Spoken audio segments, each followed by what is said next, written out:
Rain is over. The U is back. Their biggest win in 23 years. It is good! They are the All-State Sugar Bowl champions. We come to games to dominate. We come to games to make play. They've earned this opportunity. And I promise you it's the best day of our lives winning this Rose Bowl. Congratulations on earning the opportunity to be here in the semifinal of the college football playoff. Alabama got absolutely steamrolled by Indiana 38-3 in their CFP quarterfinal matchup. It was the worst loss in the postseason for the Crimson Tide in school history. Another college football powerhouse, Ohio State, didn't fare much better. They were upset 24-14 against Miami on Wednesday, despite being the top-ranked team in the nation for most of the regular season. Paul Finebaum is back here with us. Cam, I'm going to start with you, though. Are you more disappointed in Alabama or Ohio State right now? I'm going to go with Ohio State. And we already know, and we've seen the signs leading up to the point of Coach Kalen DeBoer and the Alabama's team. So I'm not surprised there. I'm surprised that here's a team all year that has been the consensus #1 team. This has been a team that has had the explosive offense. This is the team that had all these guys coming back with an All-American secondary, with a defensive coordinator that, you know, obviously was dominant in the NFL as well. And then all of a sudden, these last two games, you go 0-2, and you show signs of like, no, not this team, not the team that was dominant and is supposed to steamroll everybody, not the team that has the best player arguably in college football in the super sophomore and Jeremiah Smith, who probably has the outright best receivers on any roster in the college football. So now you start to say, hey, Coach Ryan Day, what do you call success? Last year, you lose to Michigan, but you win the national championship. This year, you beat Michigan and you lose in the college football playoffs. Highly disappointed in Ohio State and Ryan Day because the expectations was to be national championship or bust. You don't even get a Big Ten championship, let alone anything. So now that's the biggest question for me. Cam, you're 100% right. As much as we've talked about how bad Alabama looked and the program in shambles and the end of the world as we know it, Ohio State was supposed to be in the national championship game. Ohio State had 2 Heisman finalists. They have 2 first-round wide receivers. They have elite players across the board. And on top of that, they have a $35 million roster. And they couldn't do anything other than lose the Big Ten championship game and get knocked out in its first appearance. So, yeah, I think you have to look at this very critically. After the Texas game at the end of August, I was ready to hand them the trophy. They looked unbeatable, and they were impenetrable the entire season until it really mattered, until they played in the championship game. And then, I thought maybe the Indiana game was fluky. It was not. Indiana out-schemed them and out-coached them, and then Ryan Day decides to get cute at the end with Brian Hartline, his offensive coordinator, who left for another job. He said, well, you can hang around, but I'm going to call the plays. Did you see anything innovative in that Miami game? I thought it was a disaster for Ryan Day, and the D.C. that everybody talked about was the best of all time got run over as well. This was a colossal failure for Ohio State not to get any farther and, frankly, not to win the national championship. I guess y'all just want to go home or y'all want to hang out in the South because this is ridiculous. The 2 people that call for the most SEC biased in hell ever to now be like Alabama getting a face stumped in isn't embarrassing, that isn't the thing you're most disappointed in, that Alabama getting Alabama'd by a hoop school isn't something that you look at and say that's more disappointing than losing in a very close game to a really good team who also spent a ton of money in NIL, who has a quarterback who's in the same class as quarterbacks who are playing 3 years in the league right now, who has players from South Florida that are 5 stars, losing to that team in a very close game, finding a way to fight back in the second half isn't worse than never being in the game? Than playing against a team and not even pinching them, than looking at Indiana on the sideline and Indiana coach getting mad about everything. If they give up 5 yards, he pissed off because he know how sorry and soft you are? Are you serious? It's not even close. Ohio State, yes, they fell short of expectations. Alabama has now lowered the expectations of the entire fan base after that outing. You know, maybe we shouldn't even have Alabama in here, though.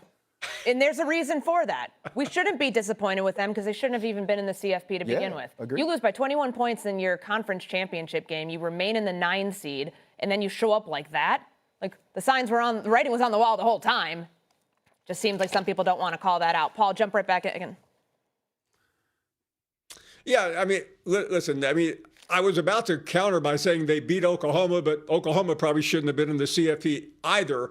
So that really doesn't count. I mean, Ryan, you make a lot of good points, and I just felt like maybe I'd exhausted myself with criticism of Alabama. But let me assure you, Ryan Clark and Cam Newton and Courtney, I'm not impressed by Alabama. I've covered this team my entire life, and yesterday ranks among the most embarrassing, most inexplicable performances I have ever seen. I'm not giving them a pass at all. I mean, they're no longer a dynasty. They're barely relevant right now. So yeah. I concur. I just expected more from Ohio State. That's why I went that direction. We've seen Alabama get run over. Let's not forget they lost to Florida State the opening game, a team that was a mess all year long. They got run over by Georgia. They gained credibility by winning that game in Norman, but in the end, Cam, I don't think that really mattered. What's interesting is I'm already viewing Alabama through a different prism. That's how bad the program has fallen. Man, we might as well put Kalen DeBoer in the same situation that we put Shaq, right? Me, Shaq, and Abednego. It's been hot all year for him. So when you start talking about disappointment, man, we've seen it. You lose the first game of the year at Florida State. Okay, the seat's hot. Then you lose to Oklahoma. The seat's hotter. Then you start to say, how do we find ourselves in this type of situation? He saves himself by getting a win in Athens. Okay, cool. Let's cool off just a little bit. Let's put a little cooling in. Then you do another one, and you lose how you lose in the SEC championship. We've seen this all year. So why are we disappointed now? What we didn't see all year was the sheer dominance of somebody dominated a conference and everybody saying, oh my God, Ohio State's this, they're the best conference. Yes, I'm SEC biased because when you start to see certain things like that, we knew who Alabama was.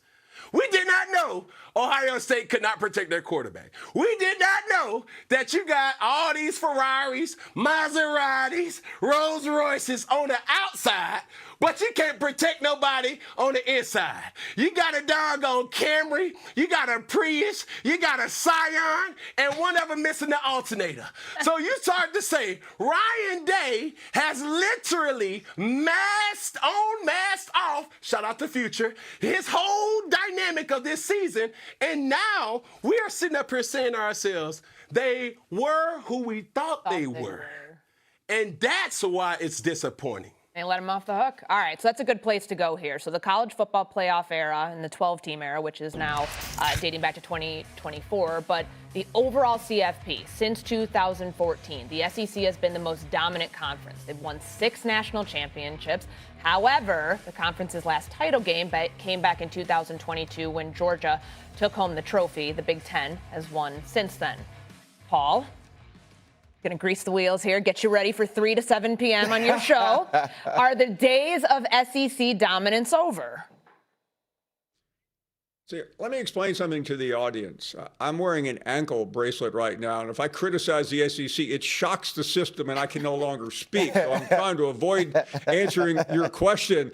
It looks like it. I mean, Ole Miss is your last hope. And if Ole Miss can't get by Miami Thursday and doesn't win the national championship, then the criticism is going to rain down. And I'm telling you, it's legitimate, especially with, again, 2 of the Final 4 being from the Big Ten. I mean, Cam and I and Ryan, we're all SEC graduates, but it's getting difficult to defend. I argue this year Indiana couldn't run the gauntlet in the SEC. Yeah, they could after what we saw yesterday, and I think it's the wear and tear. But the Big Ten is a very good conference.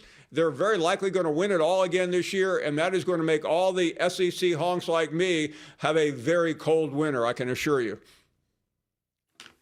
This is a representation of where the three of us used to be. It was a pedestal.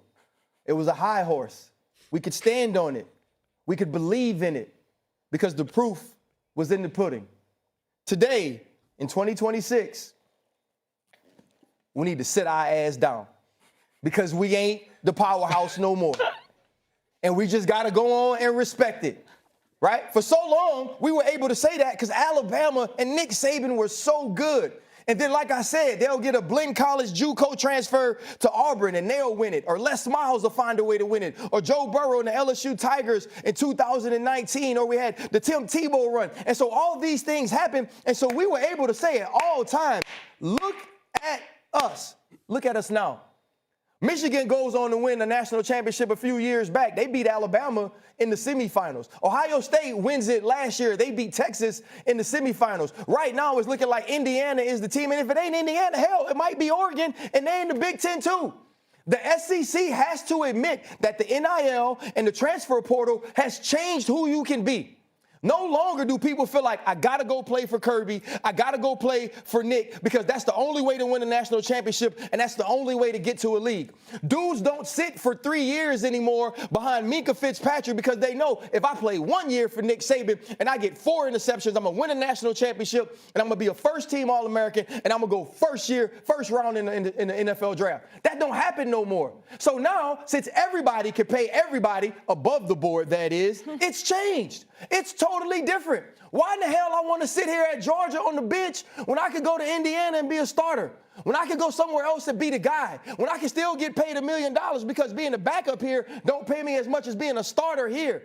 The pedestal is knocked off. The high horse don't have no legs, no horseshoes. It used to be a unicorn. Now it's a show pony. It ain't us no more, y'all. I hate to break it to you. It ain't us. And it's okay. We had a hell of a run. But the run over. It's over. We might be deepest top to bottom, but at the top, right, it is no longer us. Order. Order. Order. Order in the court. Because somebody has to speak reasoning to the beautiful people of America.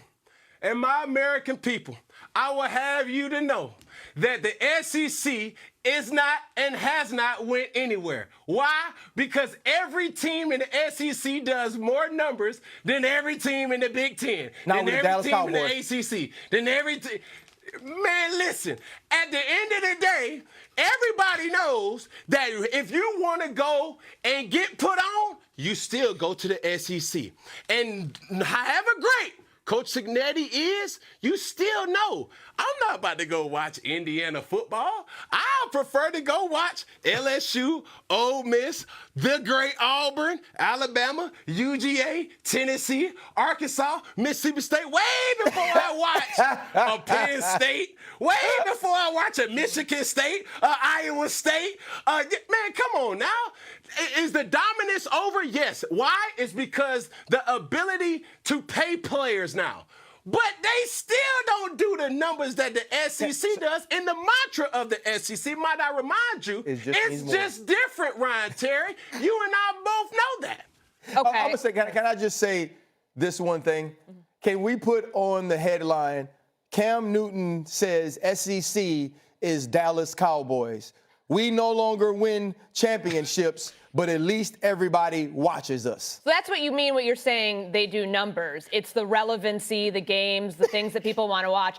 You know what? As the only Big Ten grad on this set right here at First Take, and I know Shay would defend me because she's also an Indiana grad, it seems like the people who are whining the most about the transfer portal and NIL and the leveling of the playing field are the people from the southeastern region of the country. You agree with me, Paul, on that? Because I don't hear this coming from people on the West Coast. Yeah. I don't hear this from people coming down in Texas. I don't hear it coming from people on the East Coast or in the Midwest. This is only coming from people who are trying to placate to Alabama, placate to Georgia, placate to all the SEC schools that for so long in the most talent-rich part of the country were scooping up all the talent. Now that talent can go to Indiana and win a national championship. That talent can go to Michigan and win a national championship. And go a lot of different places.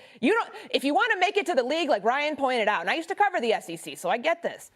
You don't have to just remain in Mississippi, Alabama, Florida, Tennessee, all those places. Cam, you got your foot up. You got 2 hands and a foot up. Go jump on in here. He fired up right now. Thank you. Oh my goodness. I just wanted to say something. Like I said, it's just different. To compare the SEC to the Dallas Cowboys is straight blasphemous. And I'm going to tell you about yourself, Ryan Terry, because if you think if no team in the SEC is not going to win a national championship in 30 years, you a plumb fool. And you ain't willing to make that bet. So I'm sitting up here telling you, it's just only a matter of time. It's just only a matter of time. Yeah, we sit up here and we gave it up to the Big Ten for a couple of years. That's cute. But let's not forget how dominant. And yes, I am looking in the blast from the past. I'm not going to turn this page. Because if you're talking about the conference that produced the most, and that does the most, who got the TV deals, who also is just different, might I add, it's the SEC. I'm sorry, Courtney. I respect that. I'm so sorry for anybody who doesn't understand that. And when you start to say, hey, have you been to a college football game? Somebody may say, yes, but then followed up with, have you been to an SEC college football game? You haven't really lived until you've been to there. And that's why I sit up here and say every college football fan should embrace and just to experience an SEC atmosphere. Because like I said it 3 times already, and I'm going to hit it to you with the 4th. It's just different. It just be different at our house right now on championship day. It is different, and everything Cam said and Ryan, I agree with. But the problem with defending the SEC today is what happened yesterday in Pasadena. You just can't erase that. It was so embarrassing. It was so demoralizing. And it was the worst brand in the Big Ten historically versus the best brand, not only in the SEC, but in college football on the grandest stage. And Cam, you're 100% right about everything, but America does not want to hear it today. All they know is what they